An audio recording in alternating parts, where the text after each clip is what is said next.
We are back with the 108th edition of the Quarantinecast. I'm super excited for this one. We have Jared Vanderaa, who just won on the Contender Series, earning a UFC contract. So I'm really, really excited to have him on. Without further ado, here he is. How you doing, man? I'm doing good. Yourself? Not too bad. How have you been doing with the quarantine and the pandemic and everything? Obviously, things went your way this past week, but overall, how have you been doing?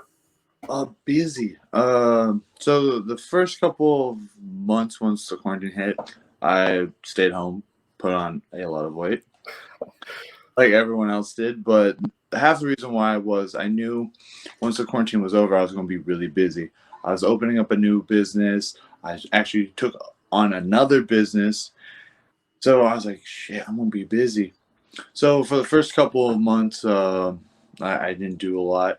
And then my girlfriend and my business partner, she was like, hey, you need to start working on the gym. So we started working on it, boom, boom, boom. And by mid-June, they're like, hey, you could open up. So we opened up the business, and we haven't closed since, even though we're technically closed. But yeah, no, we've been open. I've been training and doing everything since. So not a lot's changed for me. How was your training overall throughout the whole thing? I mean, a lot of people, you'd heard that they were doing cardio rather than getting proper sparring in, but for you, how was that? It was good. For the most part, it was pretty solid. It was a really prolonged camp, and then the last minute change opponent, I felt like really mentally screwed me up for my fight. But I mean, training wise, I have my partner Sam, who's constantly in the gym. At least he's in the gym. He's a body for me, and I'm a body for him. I was helping him get ready for his fights. He helped me get ready for this fight. Jamal. So we've had people constantly busy. So it hasn't really affected me too much. My day-to-day life, pretty much the same as last year. It's just, I did take a couple months off because I knew I was going to be really busy. I was going to hit the ground running type of thing. So I just needed to take that mental break, and I'm back at it again. I mean, hell, I've already got a fight scheduled for December 12th. I do want to touch a little bit about that opponent change. I mean, you were originally supposed to fight Kota, and then I think it was on 4 days' notice, was it, that Harry stepped in? So how does that affect you mentally? I mean, it's arguably the biggest fight of your career. You have some big titles, but the Contender Series really is that platform to the UFC. And on 4 days' notice, they tell you, "Oh, opponent change." How does that affect you mentally? For me, it was kind of a weird sense of relief because because I've been literally like thinking about this guy for like 18 fucking weeks. So for me to like not have to worry about what he may or may not be doing, I was like, all right, let's switch this shit up. Let's do it. The only downside was I was kind of prepping for a chess match on the feet for the first fight. Like I expected Austria to hit big and hit hard, but not like bull rush me like I was in that my fight with oh my god, Harry. Yeah. So I was like, it kind of threw me off, but at the same time, I mean, I quickly, once I felt that clinch, I was like, oh, this is where I need to take him down and beat him up. So yeah, so I took him down, beat him up there. So how do you assess your performance overall? I mean, it was a quick finish, you got it done, but overall, are you pleased with the way you performed? No, I'm going to be like, my striking is far better than what I displayed, and anyone kind of giving me shit for it online, rightfully so. I've watched it several times, and there was some all right moments. I could be very honest with myself. All right moments. I allowed Harry. Oh my god, Harry to hit me a few times. Too many. I wasn't like I just did all the wrong things that I wasn't supposed to. Now, but I mean, again, I was also expecting to play a chess match with Oscar and not play checkers. Yeah. So I mean, I easily adapted though, and yeah, like I got the first round of TKO, and yeah, I got it. Were you? I mean, it was a great night of fights. I mean, four finishes, some spectacular head kicks. When you were sitting back watching the other fights, were you a little nervous knowing that how well they were doing, or were you confident in your performance that you would have gotten a contract? Uh, no, I was a little nervous. I mean, teep kick after teep kick to the face. I mean, that is hard. Like that's some hard shit to do. And I mean, I didn't get like the spectacular like because I'm not one of those like I'm a big dude, but I'm not that. Oh, I don't have that Francis Ngannou power where I just rush and just touch you and you die. I actually have to put in some work. Where or like Greg Hardy who's athletic and he just has a big arm that he hits you with, and a lot of people fall to that. I don't have those tools. But what is it? So I was like, I don't know if they're gonna call me, but I'm like, I got my first round finish, uh, and yeah, I was like, maybe, just maybe, I could get this contract, and sure enough, they're like, yeah, come join us. I'm like, all right, fucking yeah. Helps that I'm a heavyweight. Let's be real here. Like maybe if I was like 135 or something like that, that'd be a no go. But no, because I'm a heavyweight, I think they're like, yeah, we need some bigger dudes. I know I'm still on the younger side of the division. Still, weirdly enough, a lot of them are already in their mid to late 30s. How do you assess the division overall? I mean, I find right now the heavyweight division is as shallow as it's ever been in the UFC. I mean, that the heavyweight division, when you go back 10 years, was crazy. I mean, they had everybody from Randy Couture to Mark Coleman. How do you assess it right now? And do you think that that makes things easier for you to get up into the top 15 and make a name for yourself? I think that getting the top 15 is easy. Now, with that being said, the top 15, anyone, anyone in the heavyweight division could beat, I think, anyone. But in the top 15, it's even a little more of a hair thin line. The only person that could really, like, I really could see everyone capable of beating anyone on any other night. I see easily Blades, becoming a champ. Francis soon. I would always like to see Overeem before he retires to become a champ. Like you got enough guys in there that could easily in the top 10, top 15 beat anyone, and then you got like someone like Linux and Verdum who aren't going to most likely knock you out, but they have the capabilities of choking you out. Yeah. So their presence is still felt just in a different way. So I think our heavyweight division, especially in the top 15, and I could even say in like the top 20, there are some monsters out there that we're not looking too much in. Like this weekend, Orlowski's fighting Tanner Bosner. Yeah. I like Tanner. I don't know. I have a good feeling about him. I think I'm gonna run into him eventually. I don't mind. I have nothing bad to say about the guy. He seemed like a cool dude. I just don't know how he weighed like 235 because I felt like we were the same size. I was like, hey, you look like you're 270. Weighed in. I'm like, oh hell no. So after your fight, I mean, you already had names on the top of your mouth. Like you were already ready to go, ready to fire them off. One of those names was Sergey Spivak, and that is the guy you were fighting December 12th. What was it about him that that intrigued you, and why do you think you're a good matchup for him? Well, it's just again, like I said, he kind of ran from. I wouldn't say he ran from me on the regional circuit. He might have. I don't know. I assume his coaches did. I think his coaches or his manager was like, "Hey, let's try to get you in the UFC first. Once you get in the UFC, fight." But I think they were kind of handpicking his fights. I don't know. These are all assumptions. I'm not talking anything about his character. I haven't met the guy yet. But so with that being said, I was scheduled to fight him. He backed out for whatever reason, and I want that fight. I don't know. He seems like a fun fight. Like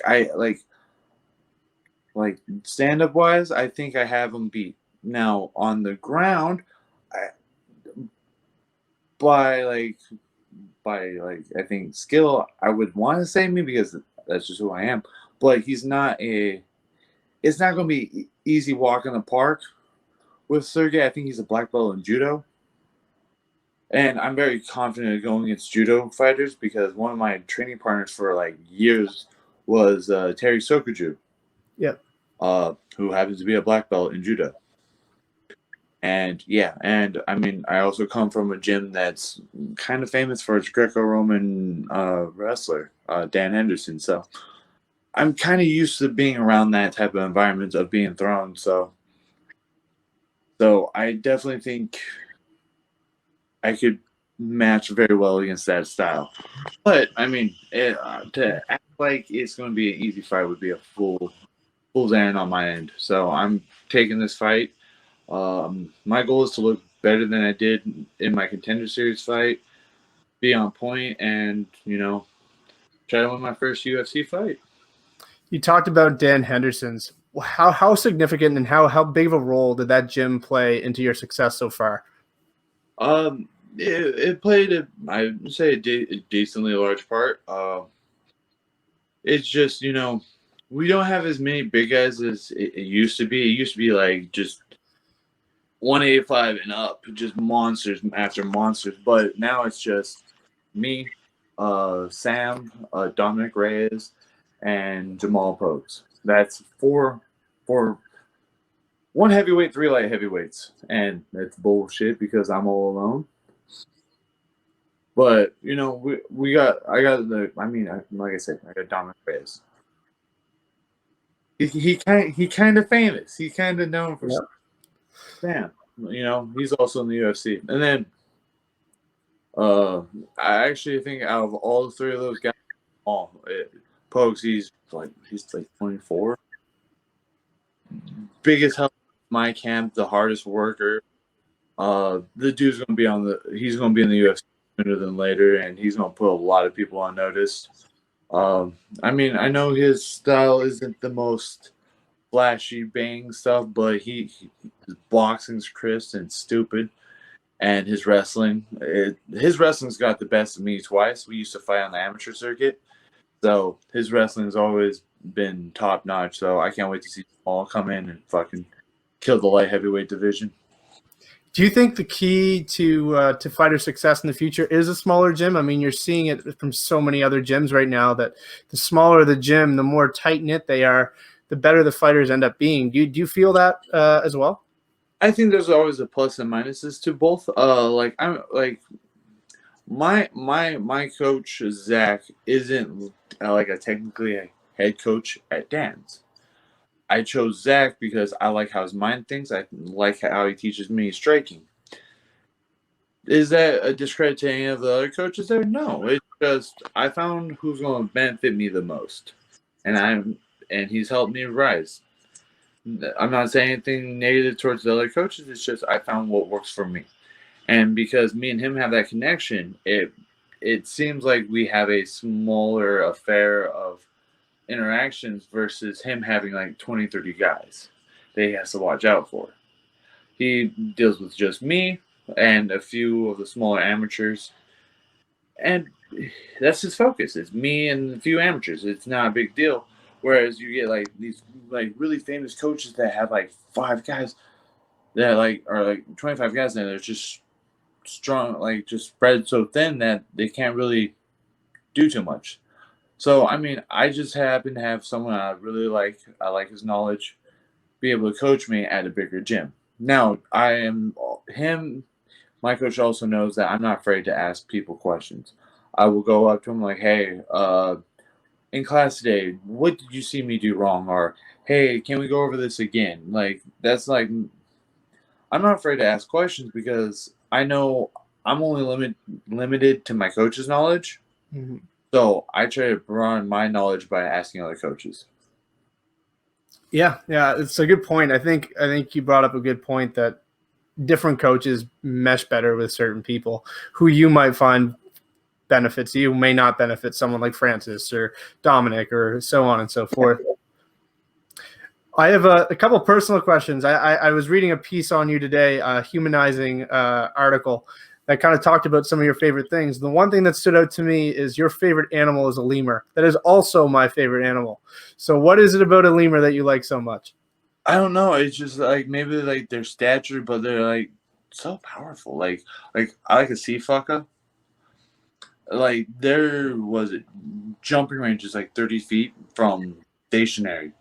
I'm like that is some hops. All right, just and but they have that much muscle to hop about 30 feet, but they're like the laziest animal on the planet. I'm like goals, goals. It's just they're I don't know. They're also I'm a big like I like the primate family, and I just because they're like the lowest of the primate family, but it's just one of those weird species where they have just enough diversity that it kind of makes them mesmerizing too. And I think my first attraction, and I think most people would be a ring-tailed lemur. Yep. And yeah, so I just I like when I was in South Africa, I legitly was looking at one of my coaches like Madagascar is only a 2 hour flight. It close, and I could touch a lemur.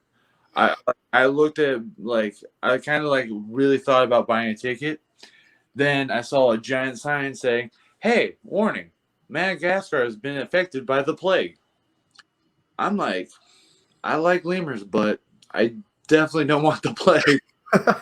So that ended that thought real quick. But yeah, I don't know. It's just an animal that I came to enjoy.